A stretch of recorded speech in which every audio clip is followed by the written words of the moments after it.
Hello friends, चलिए शुरू करते हैं एक new episode of rebirth of devil's cute angel episode 3। Viraj और सिया ब्रेकफास्ट करके सिसोदिया विला से निकल जाते हैं। वही कामिनी भी सिया के साथ चल पड़ती है। सिया को कामिनी के साथ जाते देख विराज करण को सिया की सिक्योरिटी के लिए ज्यादा ध्यान रखने को कहता है। सिया की गाड़ी में करण, सिया का बॉडीगार्ड, आगे बैठा गाड़ी चला था, लेकिन उसका पूरा ध्यान सिया और कामिनी के बीच चल रही बातों पर था। वहीं पीछे बैठी कामिनी सिया को इमोशनली अपनी बातों में फंसा रही थी। कामिनी रोनी आवाज में सिया से, तुम तो जानती हो ना सीयू, ये कंपनी ताऊ जी की आखिरी निशानी है। स्माइलिंग फेस, और डैड के लिए ताऊ जी से जुड़ी हुई हर चीज बहुत कीमती है।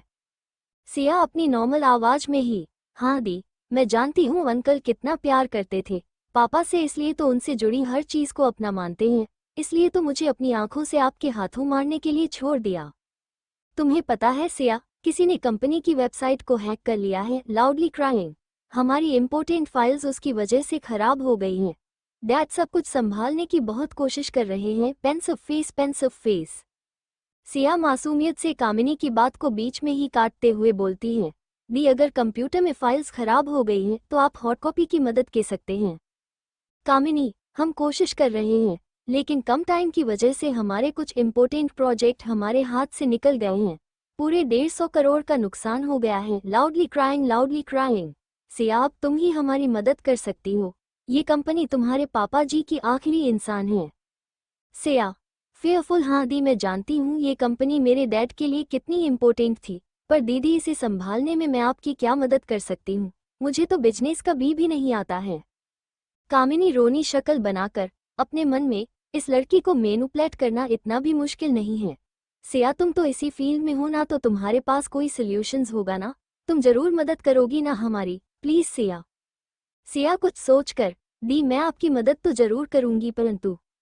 कामिनी, क्या परंतु सिया, बोलना। सिया उदासी से बोलती है, मुझे पता नहीं कितना टाइम लगेगा, आप तो जानती हो ना मैं एक्सपर्ट नहीं हूं ना। कामिनी डेस्परेट होते हुए, तुम कोशिश तो करो ना सिया, ये तुम्हारे पापा की आखिरी निशानी है। ठीक है दीदी, मैं अपनी पूरी कोशिश करूंगी। सिया अपनी गर्दन हिलाते हुए बोलती है, बस दी आप इंतजार करो, मैं किस तरह मदद करने के बदले तुमसे भीख मंगवाती हूँ। एक फेमस एडवेंचर पार्क में, महक, ये गलत बात है, तुम मुझे झूठ बोलकर यहाँ ले आई हो। अर्जुन महक से गुस्सा होते हुए बोलता है।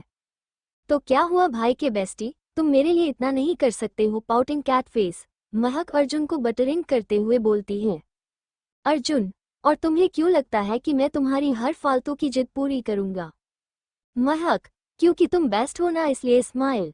अर्जुन, ठीक है ठीक है, अब इतना माखन मत लगाओ मुझे। स्माइलिंग फेस, चलो तुम्हें सबसे एक्साइटमेंट वाली राइड पर ले चलता हूँ। आज महक झूठ बोलकर अर्जुन के साथ एम्यूजमेंट पार्क आई थी। अर्जुन, जो महक के इस बिहेवियर की वजह से गुस्सा था, अब उसे लेकर फरारी व्हील्स की तरफ ले जाता है। वो पूरा दिन महक के साथ एम्यूजमेंट पार्क में बिताता है और शाम को उसे लेकर एक आलीशान होटल में डिनर के लिए ले जाता है। वो डिनर में अपने और महक के लिए दोनों का पसंदीदा भोजन मंगवाता है। डिनर आने में अभी समय था। वो लोग एक प्राइवेट एरिया में बैठे थे। सामने जगमग करती lights, light music, dim light माहौल को रोमांटिक बना रही थी। अर्जुन महक के आगे डांस के लिए अपना हाथ बढ़ाता है, जिसे देख महक भी अपना हाथ अर्जुन के हाथ में दे देती है। तभी बैकग्राउंड में गाना बजता है, तू ही ये मुझको बता दे, अपने तू दिल का पता दे, चाहूं मैं या ना तू ही ये मुझको बता दे, चाहूं मैं या ना। अर्जुन साथ साथ में गाने की लिरिक्स गाने लगता है। अपने तू दिल का पता दे, चाहूं मैं या ना, इतना बता दूं तुझको, चाहत पे अपनी मुझको, यूं तो नहीं इख्तियार, फिर भी ये सोचा दिल ने, अब जो लगा हूं मिलने। अर्जुन डांस करते टाइम महक को अपने करीब खींच लेता है। वह महक के कान के पास जाकर गाने लगता है, पूछूं तुझे एक बार, तू ही ये मुझको बता दे, चाहूं मैं या ना, अपने तू दिल का पता दे, चाहूं मैं या ना। ऐसी कभी पहले हुई ना थी ख्वाहिशें, ओ किसी से भी मिलने की ना की थी कोशिशें, उलझन मेरी सुलझा दे, चाहूं मैं या ना, आंखों आंखों में जता दे, चाहूं मैं या ना। मेरे छोटे छोटे ख्वाब हैं, ख्वाबों में गीत हैं, गीतों में जिंदगी है, चाहत है, प्रीत है, अभी मैं न देखूं ख्वाब वो जिनमें न तू मिले ले। खोले होंठ मैंने अब तक थे जो सिले मुझको ना, जितना मुझ पे उतना इस दिल को तुझ पे होने लगा एतबार। महक और अर्जुन गाने में इस कदर को जाते हैं कि उन्हें अपने आसपास का भी ध्यान नहीं रहता है। तन्हा लम्हों में अपने बुनती हूँ तेरे सपने, तुझसे हुआ मुझको प्यार ओ। पूछूंगी तुझको कभी ना चाहूँ मैं या ना, तेरे ख्वाबों में अब जीना चाहूँ मैं, क्यों ना तू ही ये मुझको। अर्जुन और महक डांस करते टाइम बहुत क्लोज आ जाते हैं। महक के उभार अर्जुन की चेस्ट को टच कर रहे थे। बता दे चाहूँ मैं या ना, अपने तू दिल का पता दे चाहूँ मैं या ना। इससे पहले वो दोनों आगे बढ़कर किस कर पाते, गाना बंद हो जाता है, जिसे देख दोनों रियलिटी में आ जाते हैं। वो दोनों ही ऑकवर्ड फील कर रहे थे जब खामोशी को चीरते हुए वेटर अन दोनों से कहता है, सर आपका डिनर। अर्जुन, तुम जाओ यहाँ से, हम खुद सर्व कर लेंगे। फिर महक की तरफ देखते हुए, तुम भी जल्दी खाओ, मुझे तुम्हें ड्रॉप भी करना है। अर्जुन नजर चुराते हुए बोलता है। थोड़ी देर बाद दोनों खाना खाकर बाहर आ जाते हैं। आज अर्जुन महक को उसके घर छोड़कर खुद कपूर मेंशन चला जाता है। अर्जुन महक को छोड़ने के बाद आज कपूर विला लौट आता है। वही हाल में उसके डैड और मोम बैठे हुए थे। अर्जुन को आते देखकर एक और दोनों खुश भी थे और हैरान भी। अनिरुद्ध जी, अरे वाह निहारिका जी, आज तो मुझे लगता है सूरज पश्चिम से निकला है। निहारिका मुस्कुराते हुए, आप चुप रहिए जी, आजा बेटा, आज तो अपनी बहन के पास क्यों नहीं गए। अनिरुद्ध, कहीं तुम विराज से झगड़ा करके तो नहीं आए हो। आप दोनों चुप करो, आपको को उन दोनों सिया और विराज की मुझसे ज्यादा चिंता है। अर्जुन मुंह बनाते हुए बोलता है। तभी अनिरुद्ध हंसते हुए कहता है, अच्छा अब बता भी दो बेटा, क्या हुआ है। अर्जुन मुंह फुलाते हुए बोलता है, डैड, क्या मैं अब अपने घर में भी नहीं आ सकता हूँ क्या। अनिरुद्ध, आ सकते हो तुम बरकुरदार, ये घर तुम्हारा ही है। बेटा क्या तुम डिनर करोगे, निहारिका जी अर्जुन से पूछती हैं। अर्जुन, मोम डैड मैं डिनर करके आया हूँ। डैड मुझे आपसे मिस्टर बंसल के साथ हुए डील के बारे में डिस्कस करना था। ठीक है, तुम स्टडी रूम में बैठो, मैं आता हूँ। अनिरुद्ध जी अर्जुन को बताते हैं। विराज और सिया के कमरे में आज अर्जुन के वहां ना होने की वजह से सिया और विराज चुपचाप अपना डिनर करते हैं, नहीं तो सिया और अर्जुन की चप्पर लगी हो रहती थी। डिनर करने के बाद सिया अपने स्टडी रूम में चली जाती है, जिसे देखकर विराज भी सिर हिलाकर अपनी फाइल्स पर ध्यान देने लग जाता है। रात के 11 बजे भी जब सिया रूम से बाहर नहीं आती है तो विराज उसके स्टडी रूम के डोर पर नोक करता है, लेकिन सिया इस कदर अपने काम में डूबी होती है कि उसे दरवाजे का खटखटाना सुनाई नहीं देता है। कुछ सोचकर विराज स्टडी रूम का डोर खोल देता है। अंदर आते ही उसकी नज़र सिया पर पड़ती है, जो अपने कंप्यूटर के सामने इस तरह से बैठी थी कि उसकी पीठ दरवाजे की तरफ थी। उसका पूरा ध्यान कंप्यूटर पर था, उसकी उंगलियां कीबोर्ड पर नाच रही थी। विराज सिया को मंत्रमुग्ध होकर देख रहा था। उसे इतना सीरियस होकर काम करते हुए देखकर विराज प्यार से देख रहा था। सिया को अपने काम में इस कदर डूबे हुए देखकर विराज वहीं रखे सोफे पर बैठ जाता है। लगभग 1 घंटे बाद जब सिया अपने काम से फ्री होती है तो उसकी नज़र विराज पर पड़ती है, जो अपनी फाइल्स में कुछ कर रहा था। आप यहाँ कब आए, सिया विराज से पूछती है। विराज, जब तुम काम में बिजी थी। फिर वो सिया की तरफ जाकर उसका हाथ पकड़ता है। सिया, क्या हुआ आपको। विराज, मुझे कुछ नहीं हुआ सिया, अपने हाथों में सिया के चेहरे को भरते हुए प्यार से बोलता है। सिया मैं जानता हूँ कंप्यूटर हैकिंग तुम्हारा पैशन है, लेकिन इसमें खुद को इतना मत झोंको कि तुम्हें अपना भी ख्याल ना रहे। सिया विराज के हाथों पर अपना हाथ रखते हुए बोलती है, लेकिन विराज जी मैं अपना पूरा ख्याल रखती हूँ। स्माइल। देखा मैंने कितना ख्याल रखती हो तुम अपना। तुम्हें 3 घंटे हो गए यहाँ पर, तुम्हें तो ये भी पता नहीं चला कि मैं यहाँ कब आया हूँ। विराज सिया को उठाकर अपने रूम में ले जाते हुए बोलता है। वहीं दूसरी ओर एक बड़े आलीशान घर में एक शख्स सोफे पर बैठा था। उसके सामने एक आदमी सिर झुका के खड़ा था। हॉल की डिम लाइट उस शख्स के ऑरा को और अधिक खतरनाक बना रही थी। सामने खड़े शख्स की डर के मारे हालत खराब हो गई थी। तभी सोफे पर बैठे हुए शख्स की डरावनी आवाज कमरे में गूंजती है। तुम जानते हो ना उसका बर्बाद होना हमारे लिए कितना जरूरी है। मेरे असिस्टेंट होकर भी तुम अपने मिशन में फेल हो गए। सजा के हकदार तो तुम भी बनते हो। राज, सॉरी सर, हमने बहुत कोशिश की थी, लेकिन उसकी सिक्योरिटी को तोड़ना हमारे लिए बहुत ही मुश्किल है। हमने बेस्ट हैकर को इन्वॉल्व किया था, लेकिन कोई भी उसकी कंपनी तो दूर की बात है, वहाँ के एक सीसीटीवी कैमरा को भी हैक नहीं कर पाए। लेकिन हमने कुछ नई बातें नोटिस की हैं। उसके सामने कुछ फोटोज दिखाते हुए। कौन है ये लड़कियां, वो लड़का राज से पूछता है। राज, सर, एक फोटो को पॉइंट करते हुए। इस लड़की के बारे में कोई भी इंफॉर्मेशन नहीं मिली, जबकि दूसरी फोटो वाली लड़की आरएस कॉलेज में पढ़ती है। अननोन, क्या ये दोनों लड़कियां अलग अलग हैं या एक ही? राज, सर मेरी इंफॉर्मेशन के अकॉर्डिंग दोनों अलग अलग हैं, क्योंकि फर्स्ट वाली लड़की की पूरी डिटेल उसने हाइड की हुई है, जबकि दूसरी लड़की नायर इंडस्ट्री के फाउंडर हरे कृष्णा नायर की बेटी सिया नायर है। अननोन, सिया इस इंसान से कैसे कनेक्टेड है, पता लगाओ। मैं नहीं चाहता मेरे बदले की आग में मेरी मोहब्बत भी जल जाए। और अब तुम जाओ यहाँ से राज। राज, जी सर। राज सर झुकाकर ही वहाँ से चला जाता है। महक और अर्जुन अपने डैड से बिजनेस डिस्कशन के बाद अर्जुन अपने रूम में आ गया था। आज वो लगभग 3 महीने बाद इस रूम में आया था, क्योंकि सिया की शादी के बाद वो भी विराज के घर रह रहा था। वो फ्रेश होकर अपने बिस्तर पर लेटकर अपनी और महक की आज की फोटोज देख रहा था। तुम पास होकर भी पास नहीं, तुम खास होकर भी खास नहीं। ए दिल की बात गजब है न, तुम धड़कन होकर भी सांस नहीं। सोस इंटरनेट। विराज अभी सोच ही रहा था जब उसके फोन पर महक का फोन आना शुरू हो गया। विराज कुछ सोचकर महक का फोन उठा लेता है। महक, क्या तुम सो गए हो? अर्जुन मुंह बनाते हुए बोलता है। अगर सोया होता तो क्या फर्स्ट रिंग पर तुम्हारा फोन उठा पाता? Smirk smirk smirk. महक, ये बात तो तुम सही तरीके से भी तो बोल सकते हो ना। अर्जुन, मुझे ऐसे ही बोलना आता है। अब बोलो तुमने कॉल क्यों किया है? महक गुस्से से, इस हफ्ते मेरी इंटर्नशिप खत्म हो रही है, यही बोलने के लिए फोन किया था। इस इंसान को दूसरों के इमोशन की कदर ही नहीं है। अर्जुन जानबूझकर उसे परेशान करते हुए, तो मैं क्या कर सकता हूँ? कौन सा तुम्हारा दिल नहीं लगता था मेरे बिना? महक, तो तुम्हें कौन सा दिल लगाना है मेरे साथ भाई के बेस्टी? अर्जुन चिढ़ते हुए, अपने भाई को बीच में लाना जरूरी था क्या? और तुम मेरा दिमाग क्यों खाती रहती हो हर टाइम? महक उसी टोन में, दिमाग खाने के लिए होना भी चाहिए ना।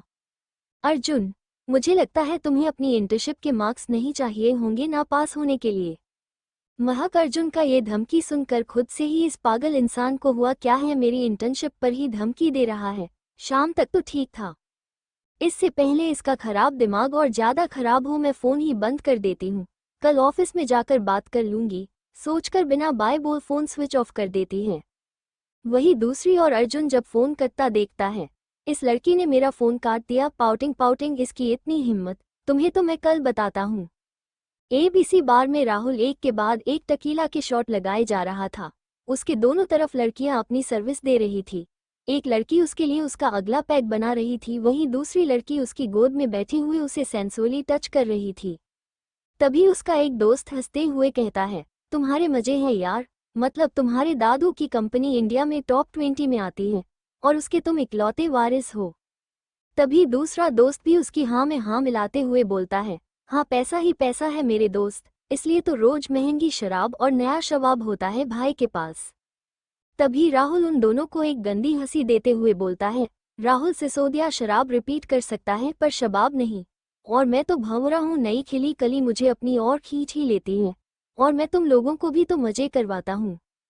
तभी उसका एक दोस्त नरेश उससे सीरियस होकर कहता है, देख यार मैं तुम लोगों की इस बात से सहमत नहीं हूँ। शराब और शबाब एक उम्र तक ठीक है, लेकिन अब हमें फ्यूचर पर भी ध्यान देना चाहिए।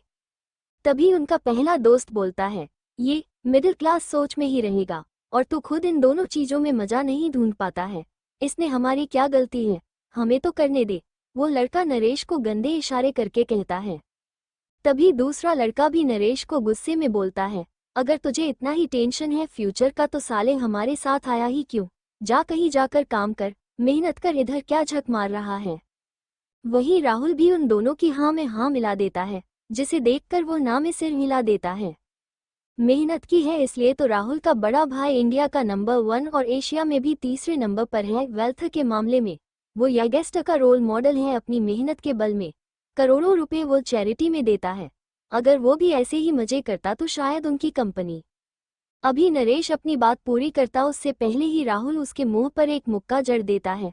वो उसे गुस्से में और ज्यादा मारते हुए बोलता है, उस विराज का है क्या? जो भी उनके पास है वो मेरे दादू की वजह से है। उस बिजनेस का असली हकदार मैं हूँ, समझा तू? साला मेरा दोस्त होकर मेरे दुश्मन की तरफदारी करता है, कहकर उसके पेट में एक मुक्का मार देता है।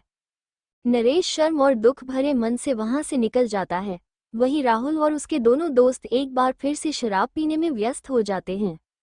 विराज सिया के बेडरूम में विराज सुबह उठकर जिम रूम के लिए चला जाता है। जब वो लगभग 2 घंटे बाद जिम से बाहर आता है तो सिया रूम में नहीं थी। विराज उसे बाथरूम, बालकनी दोनों जगह चेक करता है, फिर खुद में ही कुछ बड़बड़ाते हुए बाथरूम में फ्रेश होने के लिए चला जाता है। जब वो फ्रेश होकर बाहर आता है, वो कमर में एक टॉवल पहने हुए था, जबकि बालों को सुखाने के लिए उसने एक टॉवल अपने गले में डाले हुए था। वो एक बार फिर सिया को रूम में ढूंढने लगता है जब उसकी नज़र अपने फ़ोन पर जाती है जिसकी लाइट ऑन थी। विराज जब अपना फ़ोन अनलॉक करता है तो उसकी नज़र अमन के आए हुए 3 मिस कॉल पर पड़ती है। विराज अपने बालों को सुखाते हुए अमन से बात करने के लिए बाहर बालकनी में चला जाता है। Good morning sir. दूसरी तरफ से अमन की स्वीट सी आवाज़ आती है। क्या बात है, तुम्हारे इतने कॉल करने वजह क्या है? विराज अपनी शांत आवाज़ में पूछता है। विराज के इतना पूछते ही अमन की स्वीट आवाज एकदम सीरियस हो जाती है। सर, कल फिर से किसी ने कंपनी की वेबसाइट को हैक करने की कोशिश की है। ऐसा लगता है कोई कंपनी की इन्फॉर्मेशन चुराना चाहता है। हम हैकर को ट्रेस करने की कोशिश कर रहे हैं लेकिन कुछ पता नहीं चल पा रहा है। हम सॉफ्टवेयर इंजीनियर से कांटेक्ट करो। कंपनी के सॉफ्टवेयर को सिक्योर बनाने के लिए स्ट्रॉन्ग टीम हायर करो। अगर कुछ और पता चले तो मुझे बताओ, विराज अपनी सर्द आवाज में अमन से कहता है। इससे पहले विराज फोन काटता अमन जल्दबाजी में उसे कहता है, सर, नायर इंडस्ट्री में भी किसी वायरस ने उनके सिस्टम पर अटैक किया है। अंदर की खबर ये है कि इस वायरस की वजह से उन्हें 200 करोड़ का नुकसान हो चुका है। मैडम, सिया नायर इंडस्ट्री की हेल्प करने वाली है इस मामले में। विराज सिया का नाम सुनकर अपनी नॉर्मल आवाज में बोलता है, करने दो उसे उनकी मदद। वैसे भी वो कंपनी सिया के पापा की आखिरी निशानी है उसके लिए। लेकिन सर, मैडम का वहां जाना, अमन चिंतित स्वर में बोलने लगता है। उससे पहले ही विराज अपनी डोमिनेटिंग गुस्से भरी आवाज में बोलता है, वो लोग सिया को नुकसान नहीं पहुंचा सकते हैं। अगर इस बार उन्होंने कुछ ऐसा किया तो मैं उन्हें जिंदा जला दूंगा। तभी सिया रूम में एंटर होती है। उसने एक वाइट कलर की चिकनकारी सूट पहना हुआ था, जिसके साथ उसने ब्लू कलर का जीन्स कैरी किया था। विराज बालकनी से सिया को आता देखकर फोन काटकर रूम में आ जाता है। वो अपने बाल सुखाते हुए बोलता है, तुम इतनी सुबह सुबह कहाँ चली गई थी? सिया विराज के पास आते हुए बोलती है, मैं किचन में थी मीना आंटी के साथ, पर आप बिना कपड़े पहने बाहर क्या कर रहे थे? विराज टावल से सिया की कमर को अपनी तरफ खींचते हुए बोलता है, मैं बाहर कहाँ गया था, रूम में ही तो था। सिया वैसे ही विराज के करीब खड़ी थी। जब विराज सिया के चेहरे की तरफ झुकने लगता है तो अचानक ही सिया बोल उठती है, आज मैं दीदी के साथ कंपनी जा रही हूँ, तो हो सकता है मैं लेट आऊं। विराज बहुत ही केयरिंग वे में उसकी बोलता है, मैंने तुमसे कहा है ना, पहले अपना ध्यान रखना है, इसलिए ये बात हमेशा याद रखना। सिया बस हल्के में हाँ में अपना सिर हिला देती है, जिसके रिस्पॉन्स में विराज सिया के माथे पर अपने होंठ रख देता है। वहीं आलीशान बंगले में सुबह के समय एक 6 फीट 2 इंच हाइट का फिगर खिड़की के पास खड़ा था। सुबह की हल्की धूप उस पर पड़ रही थी, जो उसके चेहरे पर एक अलग ही ग्लो दे रही थी। दूर से देखने पर ऐसा लगता था जैसे वो कोई पेंटिंग हो। तभी रूम का दरवाजा खुलता है और एक घमंड से भरी आवाज आती है, इस बार भी आप उसका कुछ नहीं बिगाड़ सके ना। उस आवाज को सुनकर वो लड़का पीछे मुड़ता है, जहां 70 साल का एक बुढ़ा आदमी खड़ा था। लेकिन उस आदमी को देखकर कोई ये नहीं कह सकता था कि वो 70 साल का होगा। उसकी आवाज में वो आक्रामकता आज भी बरकरार थी। आपको यहाँ नहीं आना चाहिए था, अगली बार यहाँ आने से पहले ध्यान रखिएगा, वो लड़का उस बूढ़े आदमी को इग्नोर करते हुए बोलता है। हम आपके दादा हैं अभिमन्यु सिंह, भूलो मत, आपकी रंगों में दौड़ने वाला रक्त हमारे ही परिवार का है, वो बुढ़ा आदमी अपनी कड़क आवाज में बोलता है। अभिमन्यु जो उम्र में अभी 23 साल का था, लेकिन उसकी पर्सनैलिटी ग्रीक गॉड जैसी थी। जो भी देखता वो उसे देखता ही रह जाता। वो सीरियस होकर कहता है, आपको मेरे बारे में चिंता करने की कोई जरूरत नहीं है। मैं जानता हूँ मेरी रगों में किसका खून है और मैं अपना मकसद कभी नहीं भूलता हूँ। राजवीर सिसोदिया के पूरे परिवार को बर्बाद न कर दिया तो मेरा नाम भी अभिमन्यु सिंह नहीं है।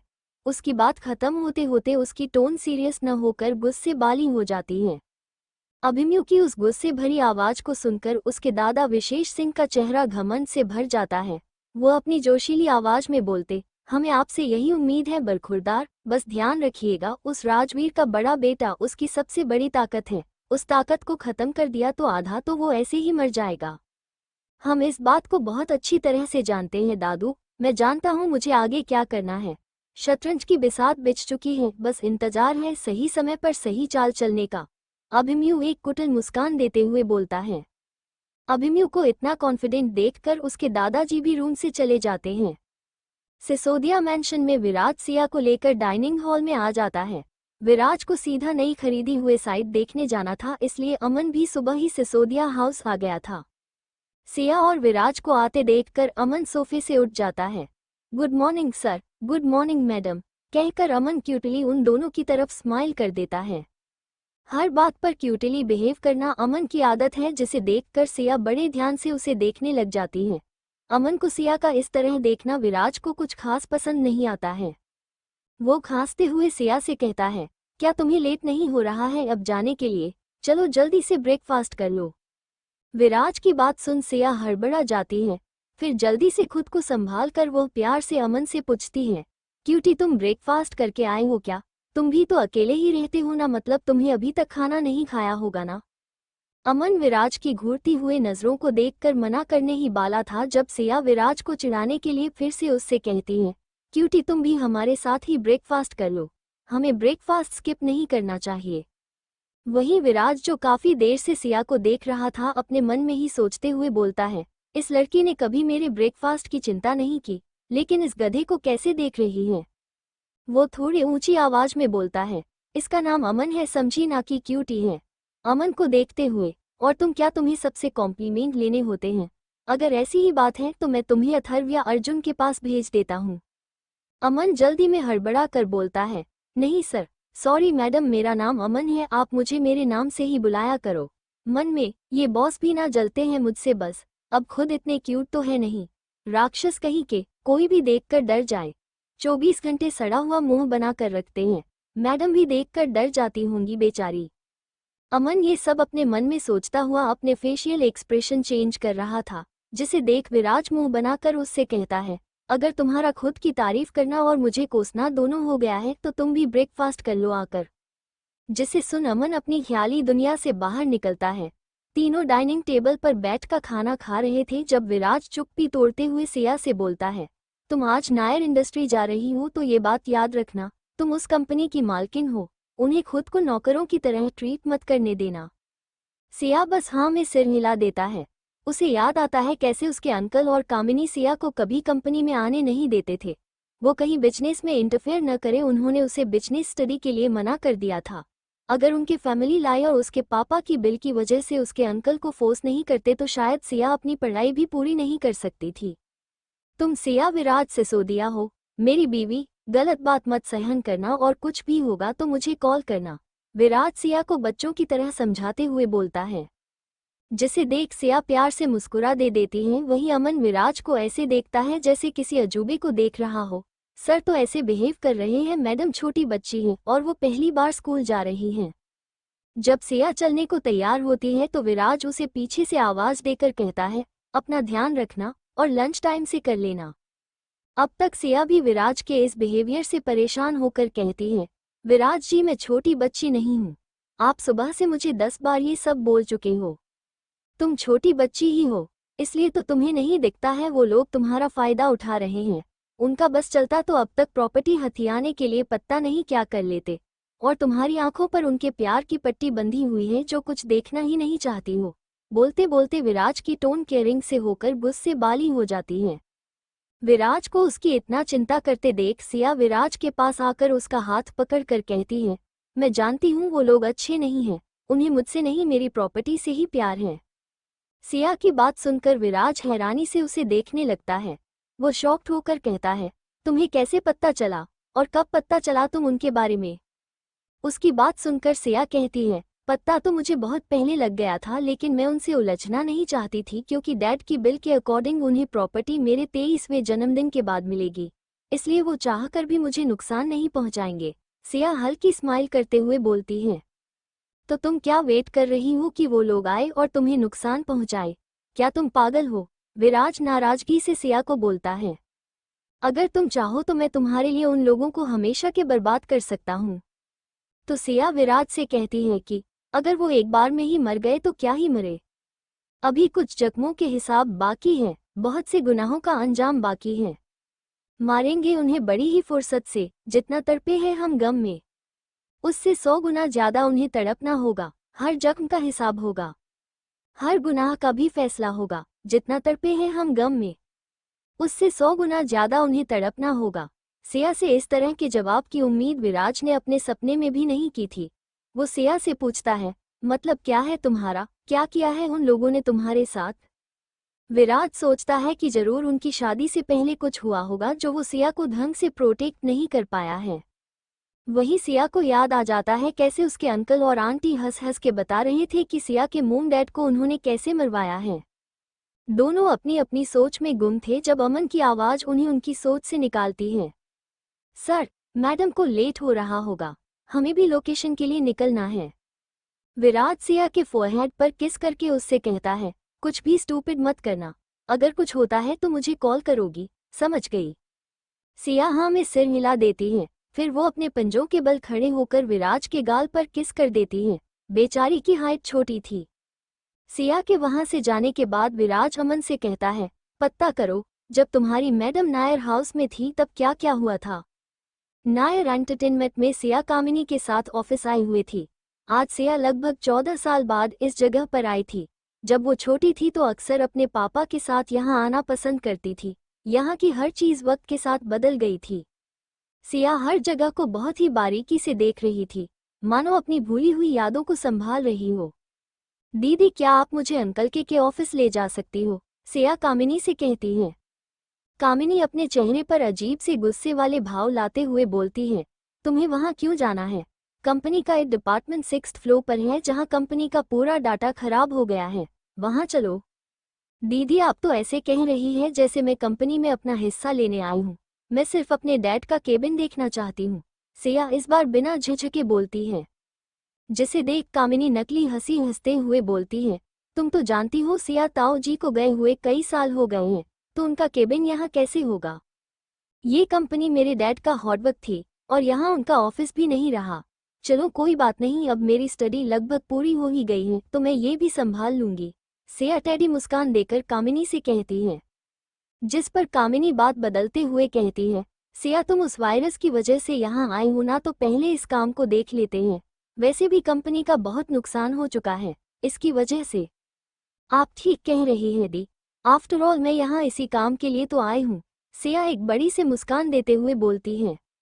एक 5 स्टार होटल के कमरे में एक लड़का और 2 लड़कियां उस रूम में सोए हुए थे। इन तीनों के जिस्म पर एक सफेद कंबल के अलावा कुछ भी नहीं था। कमरे के चारों तरफ पड़े उनके कपड़े कल रात की गवाही दे रहे थे। कमरे में फैली हुई शांति को भंग करते हुए उस लड़के के फोन बजने लगता है, जिसकी वजह से वो अंगड़ाई लेते हुए अपना फोन देखता है। उसे किसी अनजान नंबर से फोन आ रहा था, जिसे देख वो फोन उठा लेता है। तभी सामने से एक स्ट्रॉन्ग डोमिनेटिंग आवाज आती है, राहुल सिसोदिया। हाँ, मैं बोल रहा हूँ, तुम कौन हो? राहुल उस आदमी से पूछता है।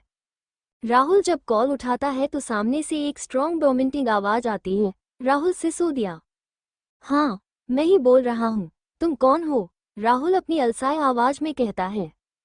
तभी दूसरी तरफ से वही इमोशनलेस आवाज आती है, मेरे बारे में तुम्हारा जानना इतना जरूरी नहीं है, बस इतना समझ लो मैं तुम्हारा शुभचिंतक हूँ।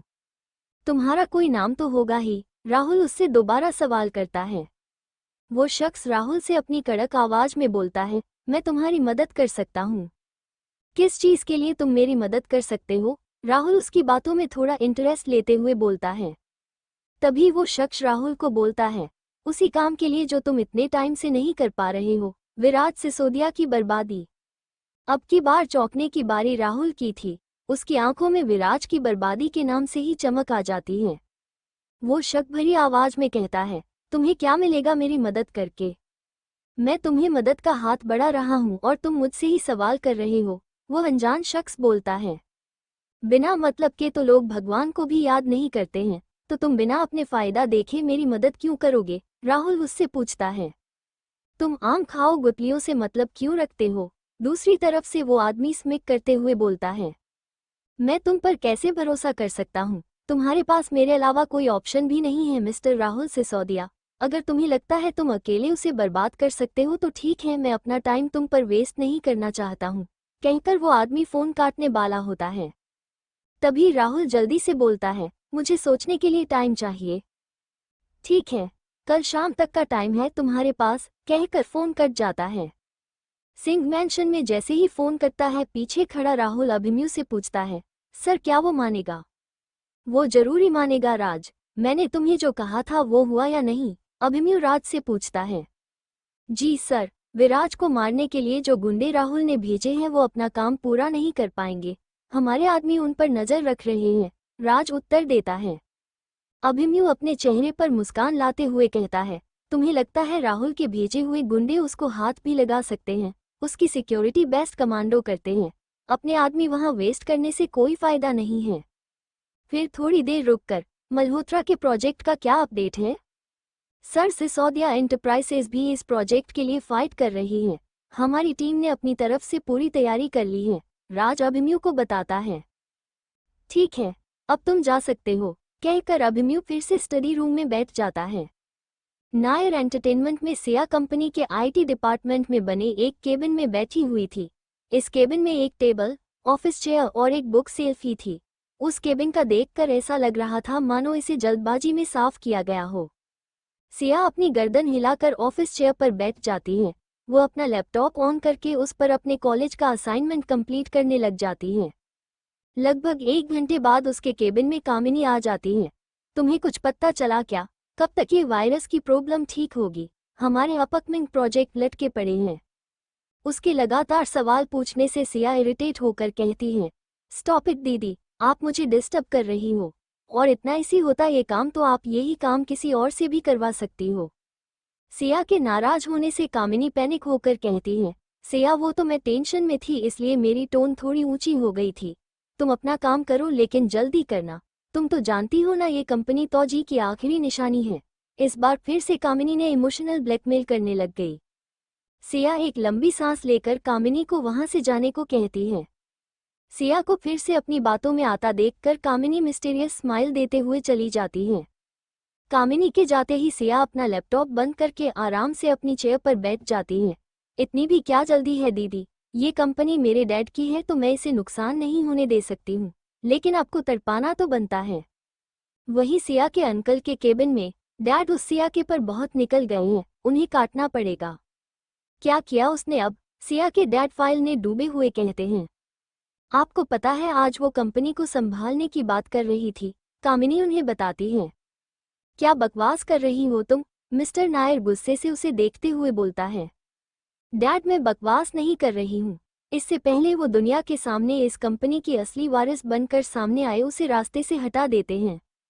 कामिनी की बात सुनकर उसके डैड कहते हैं, अगर मार देते तो हमें फूटी कोड़ी भी नहीं मिलेगी। आपका मतलब क्या है डैड? उसके मरने के बाद भी सब हमारा ही होगा। अगर उसके 23वें जन्मदिन से पहले अगर वो पेपर साइन नहीं करती हैं, तो उसके शेयर ट्रस्ट में चले जाएंगे। उन पेपर पर उसके साइन करवाने बहुत जरूरी हैं। लेकिन डैड, कामिनी कुछ कहती उससे पहले कुछ कहती उसके डैड, अब इस मामले में मुझे कुछ नहीं सुनना है, तुम्हें जो करना है वो करो, लेकिन उसके बर्थडे से पहले वो मरनी नहीं चाहिए। ठीक है डैड, कहकर कामिनी भी मिस्टर नायर के ऑफिस से निकल जाती है। साइट लोकेशन पर विराज और अमन शहर से दूर साइट देखने के लिए आए थे। विराज के साथ कुछ और भी लोग थे जिन्हें वो कुछ इंस्ट्रक्शन दे रहा था। तकरीबन 3 घंटे बाद वो सब वहां से चल पड़े। जब वो लगभग आधा रास्ता क्रॉस कर चुके थे, जब कुछ लोगों ने उनका रास्ता घेर लिया। अचानक कुछ लोगों के आने से विराज की गाड़ियां रुक जाती हैं। विराज के साथ 8 बॉडीगार्ड की गाड़ियां थी, जिसमें पहली गाड़ी में अचानक ब्रेक लगाने की वजह से पिछली गाड़ियां भी झटके से रुक जाती हैं। अमन सिक्योरिटी हेड को फोन करके पूछता है, गाड़ी अचानक क्यों रोक दी तुमने? सर, वो आगे कुछ लोग खड़े हैं, देखने में यहाँ के लोकल लग रहे हैं। बाहर जाकर पता करो, ऐसे गाड़ी को बीच रास्ते में क्यों रोका है? अमन उसे ऑर्डर देते हुए बोलता है। क्या हुआ? पिछली सीट पर बैठे विराज ने अमन से पूछा। अमन कुछ जवाब देता उससे पहले ही उन्हें सिक्योरिटी हेड की आवाज सुनाई देती है। वो सर से मिलना चाहते हैं, जिस जमीन पर हमारा प्रोजेक्ट शुरू होगा उससे रिलेटेड सर से बात करना चाहते। इससे पहले उसकी बात पूरी होती विराज गाड़ी से बाहर आ गया था। वो गाड़ी से उतरकर अपने सनग्लासेस चढ़ाता है। नेवी ब्लू कलर के 3 पीस सूट में उसका सांवला रंग कहर ढा रहा था। वो अपने लंबे कदम भरते हुए उन लोगों की तरफ बढ़ने लगता है। उसके पीछे ही अमन भी विराज के साथ चल पड़ता है। उसके बॉडीगार्ड ने दोनों को पूरी तरह से कवर किया हुआ था। विराज के साथ 40 के करीब बॉडीगार्ड देखकर वो लोग डर गए थे, लेकिन फिर भी हिम्मत करके वो वहां खड़े रहे। विराज उनसे कुछ कदम दूर खड़ा हो गया। वो अपनी कड़क आवाज में बोलता है, कौन है आप लोग? इस तरह से रास्ता रोकने की वजह क्या है? तभी उनमें से एक लगभग 50-60 साल का आदमी आगे आकर थोड़ी हिम्मत करके बोलने लगता है, साहिब, जहां आप फैक्ट्री लगा रहे हो रामपुर, काल्पनिक नाम, साहिब उस जगह ये फैक्ट्री मत लगाइए। लेकिन हमने सरकार से परमिशन ली हुए है। उस प्रोजेक्ट में हमारी कंपनी करोड़ों का इन्वेस्टमेंट कर चुकी है। अमन विराज को बताते हुए कहता है, साहिब वो प्रोजेक्ट हमारी जमीन पर बन रहा है और हम अपनी जमीन नहीं देंगे। आपके काम की वजह से हमारी जमीन हमसे छीनी जा रही है। भीड़ में से एक आदमी बोलता है, वो जमीन सरकार ने हमें प्रोजेक्ट के लिए अलॉट की है। अगर आपको कोई समस्या थी तो आपको प्रोजेक्ट शुरू करने से पहले बताना चाहिए था। अमन उन लोगों से कहता है, हमें हमारी जमीन पर आपका कब्जा नहीं चाहिए और हम अपनी जमीन लेकर रहेंगे। विराज के चुपचाप खड़े होने की वजह से उन लोगों में बोलने की हिम्मत बढ़ जाती है। अपने मुखिया के बोलने से वो सब लोग भी जोर जोर से नारे लगाने लगे, हमें हमारी जमीन वापस करो। तभी विराज गुस्से में कहता है, अपना मुंह बंद रखो। अगर शेर शांत है तो इसका मतलब ये नहीं कि उसने शिकार करना छोड़ दिया है, और अब तो वो प्रोजेक्ट वहीं पर शुरू होगा। ये विराज सिसोदिया की वादा है। तुम लोगों को जो करना है कर लो। कहकर वो अमन को इशारा करता है और अपनी गाड़ी की तरफ बढ़ने लग जाता है। विराज के बॉडीगार्ड उन लोगों को रास्ते से हटाने में लग जाते हैं, लेकिन वो इस बात का भी ध्यान रख रहे थे कि किसी भी आदमी को चोट न लगे। कार के अंदर, सर, मुझे लगता है ये लोग जानबूझकर हमारा रास्ता रोक रहे हैं। यूं सुनसान रास्ते पर सिर्फ इसलिए गाड़ियां रोकना कि वो प्रोजेक्ट बंद करवाना चाहते हैं, मुझे कुछ सही नहीं लग रहा है। विराज को अपने फोन पर कुछ देख रहा था। एक गहरी सांस लेकर कहता है, उस फैक्ट्री के काम को लगे कितना टाइम हो गया है? सर, कंस्ट्रक्शन के काम को लगे हुए 4 मंथ होने को आए हैं और उन लोगों ने सरकार से अच्छा खासा मुआवजा भी लिया था इस जमीन के लिए। तो उन्हें 4 महीने बाद याद आ रही है इस जमीन की। कोई इन लोगों की आड़ में हम पर कीचड़ उछालने की कोशिश कर रहा है। विराज की बात सुनकर अमन हैरान होकर, इसलिए आपने सिर्फ उन्हें बिना नुकसान पहुंचाए रास्ते से हटाने के लिए इशारा किया था? मतलब वहां मीडिया के भी लोग होंगे आसपास? पूरी बातें समझकर अमन की आंखें बड़ी बड़ी हो जाती हैं। ये लोग यहाँ बस स्कैंडल बनाने के लिए आए थे। गाड़ी अपनी रफ्तार से शहर की तरफ बढ़ रही थी। तभी अमन के फोन पर मैसेज आता है, जिसे देख वो मुस्कुरा देता है। उसके मुस्कुराने की वजह से उसके चेहरे पर दोनों तरफ डिंपल पड़ जाते हैं। इसकी यही मुस्कुराने की अदा हर लड़के और लड़की को अपना दीवाना बना देती थी। बॉस, अथर्व सर का मैसेज है। सुबह जो गाड़ियां हमारा पीछा कर रही थी वो सब लोग पकड़ लिए हैं। अथर्व सर पूछ रहे हैं उनका क्या करना है। विराज एक नज़र अमन को देखता है जो बच्चों की तरह खुश हो रहा था, अपनी गर्दन हिला देता है। उसे उन लोगों को इंटरोगेट करने को कहो, तुम्हें वहां जाने की कोई जरूरत नहीं है, कहकर विराज फिर से अपना फोन देखने लग जाता है। वही उसकी बात सुनकर अमन को मुंह बन जाता है। वही शाम के समय सिया ने अपनी कॉलेज असाइनमेंट कंप्लीट कर लिए थे। उसके बाद वो अपनी चेयर पर बैठकर रेस्ट करने लग गई। तभी वहां कामिनी दरवाजे पर नोक करके अंदर आ जाती है। आते ही वो सिया से पूछने लग जाती है, क्या हुआ? क्या तुम्हें एंटीवायरस बनाने में सफलता मिली? सिया अपने सिर दबाते हुए थकी हुई आवाज में बोलती है, नहीं दीदी, लेकिन कल शाम तक हो जाएगा। ठीक है, अब ऑफिस बंद होने वाला है तो तुम भी घर चल सकती हो, मैं तुम्हें ड्रॉप कर दूंगी। कामिनी सिया को पूछती कम ऑर्डर अधिक देती हैं। वो इसी बहाने विराज से भी मिलना चाहती थी। सिया जो ऑलरेडी कामिनी के इरादों से अवगत थी, उसकी सीधा मना करते हुए बोलती है, नहीं दी, करण आया है, वो मुझे ड्रॉप कर देगा, आप टेंशन मत लो। कामिनी को कहते हुए ही सिया अपना भी सामान क्लोज कर देती है।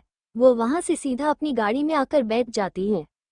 आज मिस्टर खडूस ने मुझे एक बार भी कॉल करके ये नहीं पूछा कि मैं ठीक तो हूँ, मेरा यहाँ मन भी लग रहा है या नहीं। सुबह तो ऐसे सब बता रहे थे जैसे मेरी कितनी टेंशन है। सिया खुद में बड़बड़ा रही थी, जिसे देख करण बस हल्के से मुस्कुरा देता है। सिया गाड़ी में बैठकर अपना फोन चलाने लगती है, जहां पर स्क्रॉल करते टाइम उसकी नज़र ट्रेंडिंग में चल रही एक वीडियो पर पड़ती है, जिसमें कुछ लोगों ने विराज की कार को घेर कर रखा था। सिया के हाथ से घबराकर फोन नीचे गिर जाता है। वो पैनिक होकर विराज को फोन करने लगती है। विराज का फोन साइलेंट होने की वजह से वो फोन नहीं उठा पा रहा था। वो करण को जल्दी जल्दी गाड़ी चलाने को कहती है। उसे पैनिक करता देख करण उसे शांत रहने और गहरी सांस लेने के लिए कहता है। सिया के पैनिक होने की वजह से करण भी घबरा जाता है। मैडम, आप ठीक तो हो? क्या हुआ आपको? सिया घबराहट की वजह से सही से सांस भी नहीं ले पा रही थी। उसकी ऐसी हालत देखकर करण गाड़ी रोड को साइड लगा देता है। वो सिया को लंबी लंबी सांस लेने को कहता है। थोड़ी देर बाद जब सिया नॉर्मल होती है तो करण उसकी तरफ पानी की बोतल कर देता है। सिया 2 घूंट पानी के पीकर फिर से बोतल बंद कर देती है, तो करण उससे दोबारा पूछता है, सिया, तुम ठीक हो? करण सिया का बॉडीगार्ड ही नहीं, अच्छा दोस्त भी था। जब भी सिया को दोस्त को जरूरत होती करण उसका सहारा बन जाता था। पिछले जन्म में भी वो सिया को हमेशा कामिनी के गंदे इरादों से बचा लेता था।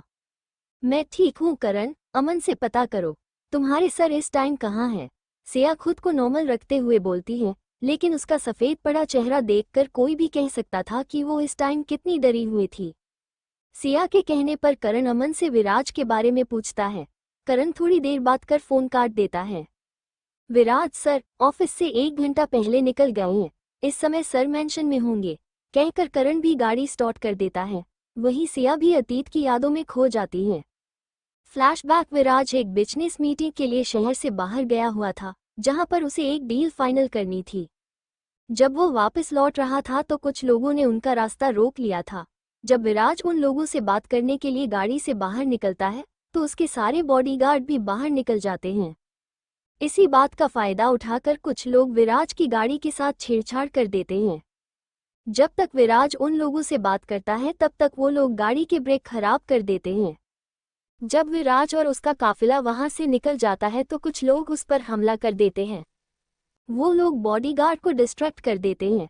उसी टाइम विराज की गाड़ी भी अनस्टेबल हो जाती है, जिसकी वजह से वो सामने से आते हुए ट्रक से टकरा जाते हैं। इसमें विराज के ड्राइवर की मौत हो जाती है। अमन और विराज को भी गहरी चोटें लगी हुई थी, लेकिन इस हमले के पीछे किसका हाथ था वो इस बारे में कुछ नहीं जानती थी, क्योंकि उसे अपने पिछले जन्म में विराज से कोई खास लगाव नहीं था। वो तो बस कामिनी की मदद करने के लिए उस पर दबाव बनाना चाहती थी।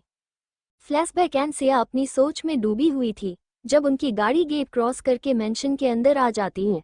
करण उसे 2-3 बार आवाज लगाता है लेकिन वो अपने ध्यान में नहीं थी, इसलिए वो गाड़ी के हॉर्न को बजा देता है। हॉर्न बजने से सिया हड़बड़ा जाती है। वो बिना करण को कोई जवाब दिए सीधे मेंशन में आ जाती है। जब सिया अंदर आती है तो उसकी नज़र पट्टियों से बंधे अमन पर जाती है। उसके साथ ही अथर्व और अर्जुन भी बैठे थे। अमन की क्यूट सी मुस्कान जो सुबह सिया ने देखी थी वो इस समय गायब थी, लेकिन सिया की नज़रें इस समय विराज को ही ढूंढ रही थी। वो जल्दी से हॉल में आकर अर्जुन से पूछती है, विराज जी कहाँ हैं? उनका एक्सीडेंट कैसे हुआ? और तुम लोगों ने तो मुझे बताना तक जरूरी नहीं समझाना। सिया बोलते बोलते रो ही चुकी थी। सिया की आंखें पहले से रोने की वजह से लाल हो गई थी। वो इस समय बहुत ही परेशान लग रही थी। इससे पहले सिया फिर से सवालों को झड़ी लगा देती। गेस्ट रूम से डॉक्टर के साथ विराज बाहर निकलते हुए बोलता है, मैं ठीक हूँ बीवी, तुम टेंशन मत लो। विराज का जवाब सुनकर सिया का रहा सहा पेशेंस भी खत्म हो जाता है। वो दौड़कर विराज के गले लगकर रोने लग जाती है। सिया के गले लगने से विराज के मुंह से हल्की सी दर्द भरी सिसकारी निकल जाती है। ये देख सिया जल्दी से विराज को देखने लग जाती है। विराज के माथे पर भी पट्टी बंधी हुई थी। उसकी पीठ और बाजू में भी चोट लगी थी। जब सिया ने उसे गले लगाया तो उसकी पीठ की चोट पर सिया का हाथ लग गया था। सॉरी, मैंने आपकी चोट को दुखा दिया ना। I am really sorry, Siya रोते हुए बोलने लगती है। बीवी, मैंने तुमसे पहले भी कहा था और अब भी कह रहा हूँ, मैं ठीक हूँ, बस छोटी मोटी चोट लगी है। लेकिन सिया उसकी बातों को इग्नोर कर उसकी शर्ट के बटन खोलने में लग जाती है। उसको इस तरह हॉल में सबके सामने बटन खोलते सब हैरान हो जाते हैं। सिया, क्या कर रही हो तुम? विराज अपने कपड़ों पर पकड़ कसते हुए बोलता है। आप चुप रहिए, मुझे देखना है आपको कहाँ कहाँ लगी हैं। सिया फिर से बटन खोलने में लग जाती है। वही सिया को रुकते ना देखकर विराज उसे लेफ्ट हैंड से अपनी तरफ खींच लेता है। इसके राइट हैंड में चोट लगी हुई थी। वो सिया के कान के पास आकर अपनी लो सुडेक्टिव वॉइस में बोलता है, बीवी, ये सब करना है तो हम रूम में चलते हैं ना, यहाँ बहुत सारे लोग हैं। फिर थोड़ा रुककर अपने एक हाथ से ही उसकी कमर पर पकड़ बनाकर शरारत से कहता है, वहाँ तुम जी भर कर मुझे देख सकती हो और भी बहुत कुछ कर सकती हो, मैं मना नहीं करूँगा। विराज की आवाज़ से सिया के बॉडी में गूसबम्प आ जाते हैं। उसके कान बहुत सेंसिटिव जो थे, वो हकलाकर उसे खुद से दूर करने लगती है तो विराज उसे एक हाथ से ही पकड़ कर रखे हुए था। क्या कर रहे हो आप, छोड़िए मुझे, सिया शर्माते हुए बोलती है। उसके चेहरा विराज के इतना नज़दीक होने की वजह से लाल होने लग जाता है। विराज की आंखों में शरारत साफ तौर पर देखी जा सकती थी। वो फिर से उसके कान के पास झुक जाता है। बीवी, अभी तो तुम मेरे कपड़े उतार रही थी, क्या हुआ अब? विराज की बातें सुनकर सिया, जो पहले से ही शर्म से लाल हो रही थी, उसे हल्का धक्का देते हुए वहां से भाग जाती है। विराज को ऐसे फ्लर्ट करते देख अमन और अर्जुन का मुंह खुला का खुला रह जाता है। जो इंसान दिन भर शैतान बना घूमता है वो क्या ऐसी बातें भी कर सकता है क्या? उन दोनों को ऐसे देखकर अथर्व अमन के सिर पर हल्के से मार देता है, जिसकी वजह से अमन, जो पट्टियों से घिरा था, जोर से चिल्ला पड़ता है। बॉस, आप क्या कर रहे हो? मुझे इतनी सारी चोट लगी है, मुझे दर्द हो रहा है और आप मुझे मार रहे हो। लास्ट तक बोलते बोलते अमन की आवाज़ छोटे बच्चों की तरह हो गई थी, जो उसे इस हालत में भी क्यूट बना रही थी। उसकी ऐसी बातें सुनकर अथर्व उसे एक टेढ़ी मुस्कान देते हुए बोलता है, लगता है तुम अंडरवर्ल्ड की ट्रेनिंग भूल गई हो। हाँ, अब पूरा दिन ऑफिस की लड़के और लड़कियों को अपने पीछे घुमाने में जो इसका ध्यान रहता है, अर्जुन अथर्व को भड़काते हुए बोलता है। वहीं दूसरी ओर राहुल भी विराज पर हुए हमले के ट्रेंडिंग वीडियो को देख रहा था। मेरे भेजे हुए लोग तो फिर भी पकड़े गए थे, तो ये हमला किसने करवाया होगा? कहीं वही इंसान तो नहीं जिसने कल मुझे फ़ोन किया था? अगर ये वही इंसान है तो ये मेरे बहुत काम आ सकता है। लगता है बेटा राहुल, तेरी किस्मत अब तेरा साथ देने लगी है। मैं अकेला तो उस विराज को नहीं मार सकता हूँ, पर इसकी मदद लेने में कोई बुराई भी नहीं है, कहकर राहुल हंसने लगता है।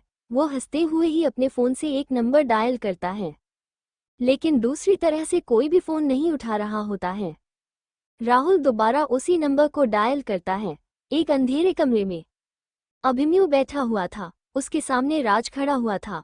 अभिमन्यु का फ़ोन लगातार बज रहा था, लेकिन वो फ़ोन उठाने की जगह शांति से फ़ोन को देख रहा था। तीसरी बार फ़ोन आने पर राज उससे पूछता है, सर आप फ़ोन क्यों नहीं उठा रहे हो? राज, तुम्हें पता है पानी पीने का असली मजा कब आता है? सर, जब प्यास लगी हो और तुम्हें उस वक्त पानी न मिले तो। अभिमन्यु फिर से वही सवाल करता है। इस बार राज चुप ही रह जाता है, तो अभिमन्यु सीरियस होकर कहता है, तो तुम पागल हो जाओगे प्यास की वजह से। तुम्हें हर कीमत पर पीने के लिए पानी चाहिए ही चाहिए। उसी तरह राहुल को भी हमारी ज़रूरत है, लेकिन उसे अभी प्यासा रहने दो। जितना वो डेस्परेट होगा वो भी उतनी ही हमारी बातें अच्छे से मानेगा। स्टडी रूम में अभिमन्यु का फ़ोन रिंग होता रहता है। वो अपने फ़ोन को वहीं रखकर स्टडी रूम से निकलकर फर्स्ट फ्लोर पर बने हुए एक रूम में चला जाता है। वो उस रूम एक सामने खड़े हो जाता है। वो अपनी आंखें वहां लगे स्कैनर पर स्कैन करता है। उसकी आंखें स्कैन करते ही रूम का दरवाज़ा खुल जाता है। ये रूम दूसरे कमरे से थोड़ा बड़ा था। इस रूम के मध्य में एक हॉस्पिटल बेड लगा हुआ था, जिस पर एक लगभग 45 साल की औरत मशीनों से घिरी हुई थी। इस रूम में आने की परमिशन अभिमन्यु और इलाज कर रहे डॉक्टर के अलावा किसी को भी नहीं थी। जब अभिमन्यु उस रूम में आता है तो उसके साथ साथ ही 2 डॉक्टर भी रूम के अंदर आ जाते हैं। अभिमन्यु अभी भी गौर से उस औरत को देख रहा था, जिसका चेहरा उसे किसी की याद करवा रहा था।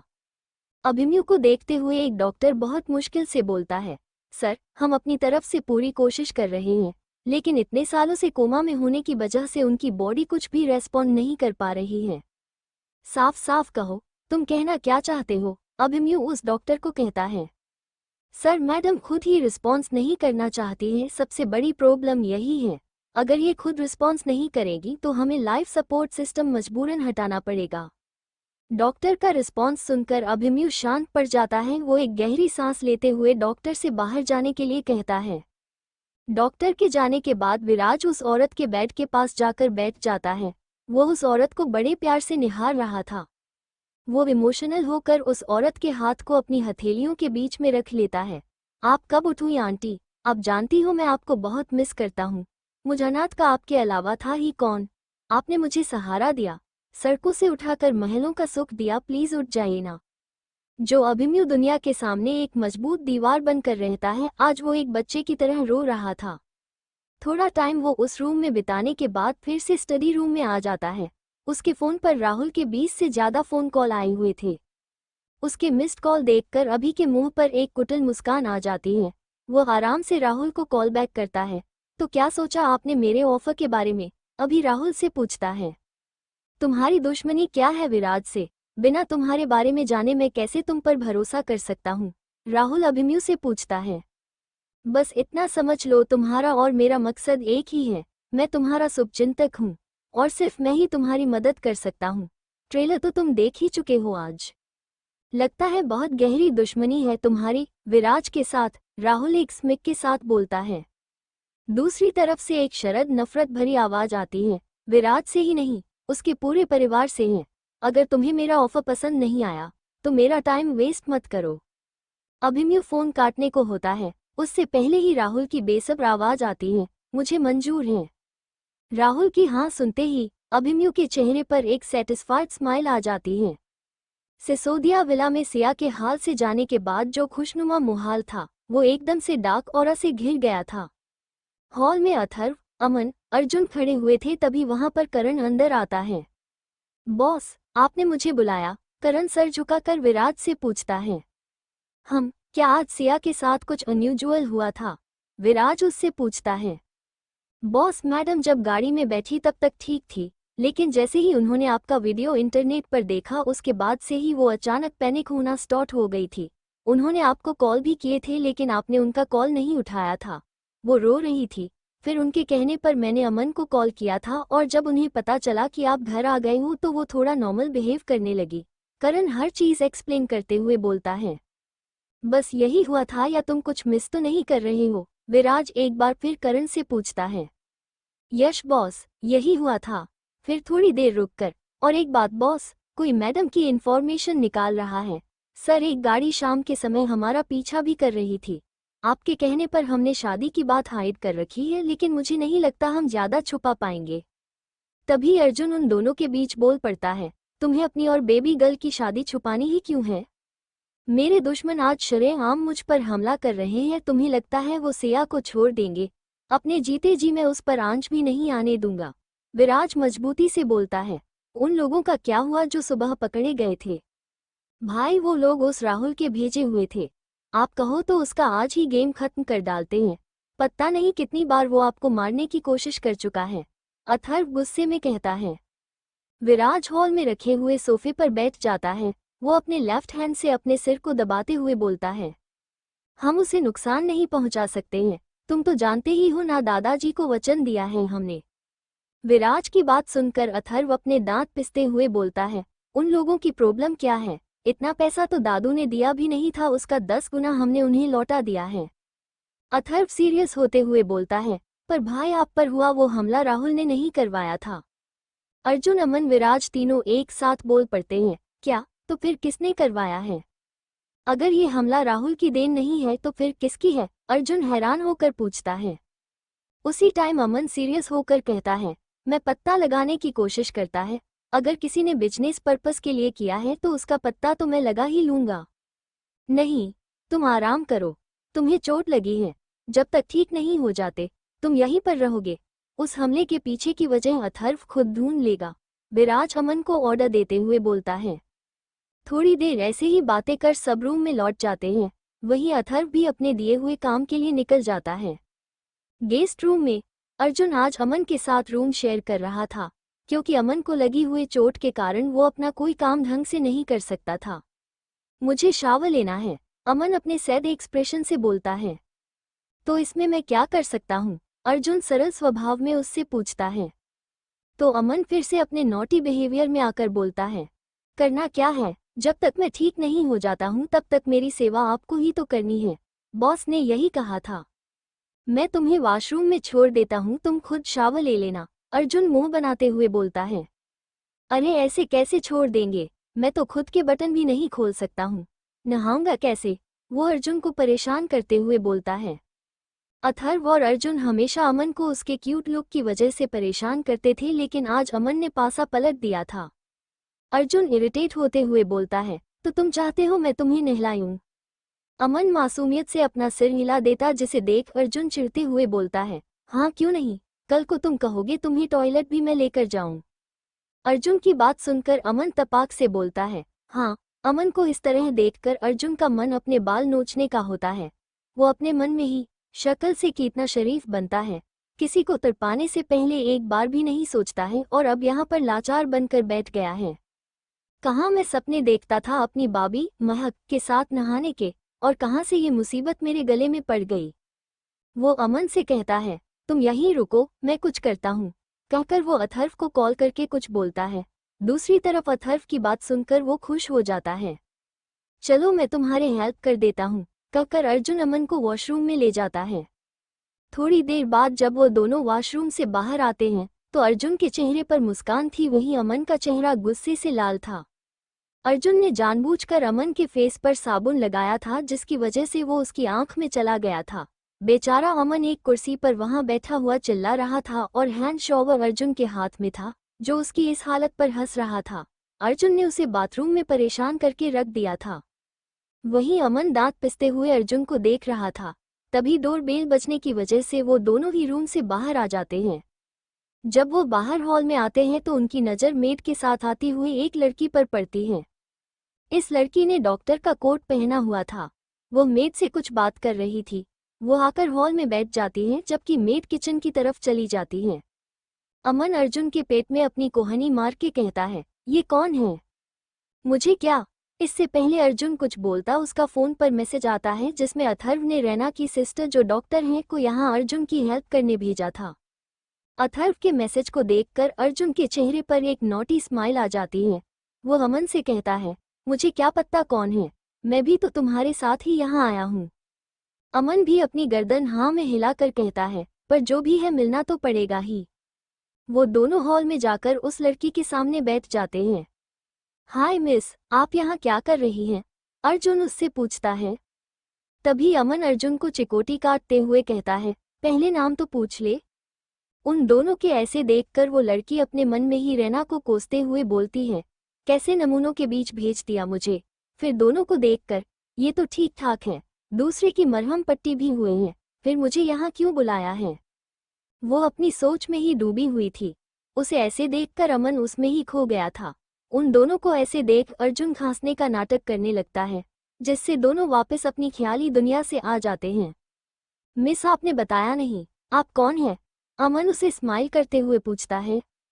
वो लड़की गंभीर आवाज में बोलती है, मेरा नाम डॉक्टर रिया मेहरा है। मेरी सिस्टर के फ्रेंड ने मुझे यहाँ आने को कहा था, पर मुझे लगता है डॉक्टर पहले ही ट्रीटमेंट कर चुके हैं, तो मुझे चलना चाहिए। अरे ऐसे कैसे चली जाएंगी आप? अभी तो आपने मुझे चेक भी नहीं किया है। मैं ही तो पेशेंट हूँ यहाँ पर, अमन जल्दी से बोल पड़ता है। अर्जुन उसको एक आईब्रो उठाकर ऐसे देख रहा था मानो उससे पूछ रहा हो, सच में? अमन उसको बस अपनी क्यूट सी स्माइल दे देता है। लेकिन आपका ट्रीटमेंट तो हुआ है? जैस्मिन अमन से पूछता है। अमन कुछ बोलता उससे पहले ही अर्जुन बोल पड़ता है, वो एक्चुअली मिस मेहरा, हमें एक हेल्पर की जरूरत थी अमन के लिए, डॉक्टर की नहीं। अब आप तो जानती हैं ना, मेरा दोस्त विराज सिसोदिया का पा है तो उसके भी लोग दुश्मन बन गए हैं। अब वो घायल है तो हमें ऐसे इंसान की जरूरत है जो इसका ध्यान भी रख सके और इमरजेंसी के टाइम पर इलाज भी, इसलिए हमें आपकी मदद की जरूरत है। इससे पहले जैस्मिन हाँ या ना करती, अमन पप्पी की तरह उसको देखकर बोल पड़ता है, प्लीज मिस मेहरा मान भी जाओ ना। जैस्मिन कुछ सोचकर, मैं आपके लिए एक नर्स अरेंज कर दूंगी और शाम के समय चेकअप भी कर लूंगी, इससे ज्यादा मैं आपके लिए कुछ नहीं कर सकती हूँ सर। अमन मन में ही, यार मैंने तो इसे अपनी बेस्ट स्माइल भी दी, इसे असर नहीं हुआ क्या? लड़कियां तो मेरी दीवानी हैं और ये भाग रही है मुझसे, पर अगर मैंने उसकी बात नहीं मानी तो ये रोज शाम को भी नहीं आएगी। वो जल्दी से बोल पड़ता है, मुझे मंजूर है। ठीक है, फिर आज का आपका ट्रीटमेंट हो गया है, मैं कल शाम को आपसे मिलती हूँ, तब तक अपना ध्यान रखना, कहकर जैस्मिन वहां से निकल जाती है। अब हॉल में वो दोनों ही बचे थे। ये क्या कर रहा था तू? अर्जुन अमन के सिर पर मार कर कहता है। उसे देखा तो मेरे दिल में घंटी बज गई, अब तो जिंदगी उसके नाम हो गई, कहकर अमन रूम में चला जाता है। उसको देखकर अर्जुन वही सोफे पर बैठ जाता है। अच्छा है, अब सबकी सेटिंग हो रही है।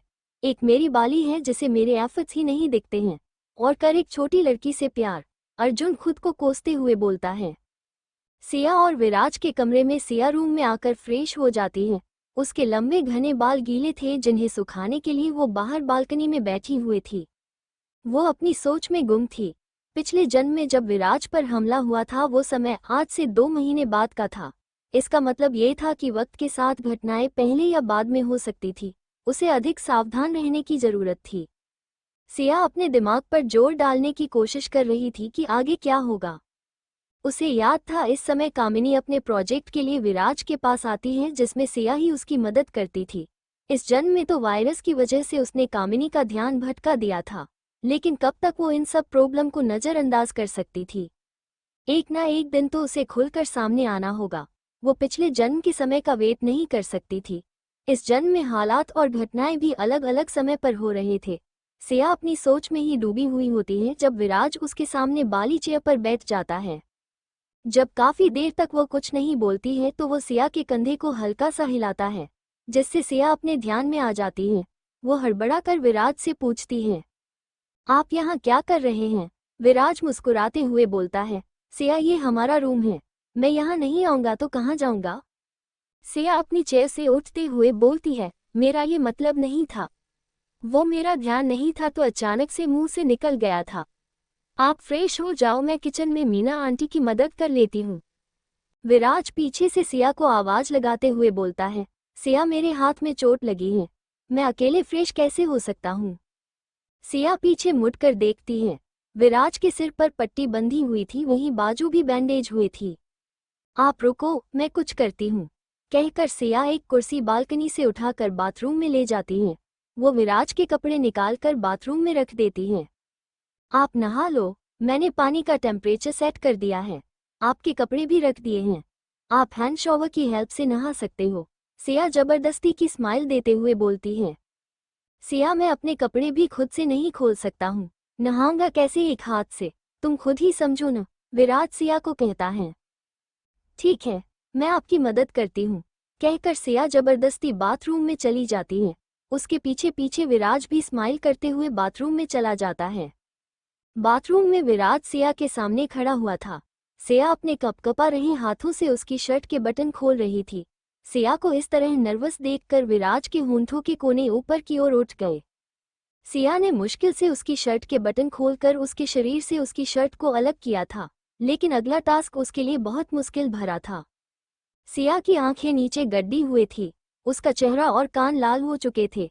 वो उसकी बेल्ट खोलने के लिए जैसे ही अपना हाथ बढ़ाती फिर पीछे खींच लेती थी। विराज जो काफी देर से उसकी ये हरकत देख रहा था, उसका हाथ खींचकर अपनी बेल्ट पर रख देता है।